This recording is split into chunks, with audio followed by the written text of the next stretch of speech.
هلا هذا فيديو توفير للرجال، بس تيجي مرتك ولا حبيبتك يطلبوا منك روج، هي جبت لكم الطريقة الطبيعية.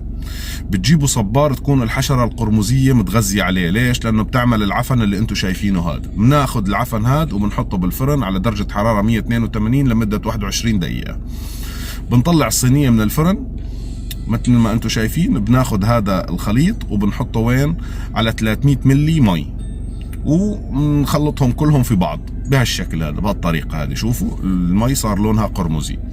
هلا بناخذ هذا الخليط كله وبنحطه وين؟ بالخلاط بلندر، وبنخلطه كله مع بعض بهالشكل هذا. بعدين بنصفيه فلترة، وبناخذ العصارة اللي رح تطلع، صفي كامل الكمية. شايفين قرمزي قرمزي يعني مش حيالله. وبنغليها لمدة ربع ساعة. شايفين بهالشكل هذا بيبقى عندنا هيك شيء زي المعجون.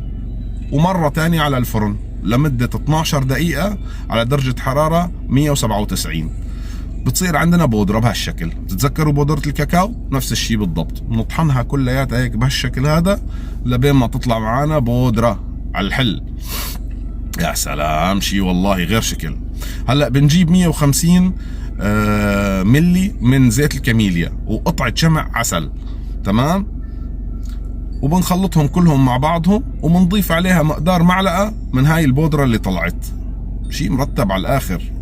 بنخلط كل شيء مع بعضه. بناخد وبنصب بقلب القوالب. شيء مرتب على الآخر. توفير يعني مش حيالله. ولا تروحوا لا تشتروا ولا تعملوا. شايفين؟ بس صبيناها بالقالب، تركناها تنشف لمدة 88 ساعة. بعدين بنجيب قلم الحمرة الفاضي وبنعبي هاي بهاي، واموركم زي الفل. ولا تشتري ولا تبطخ.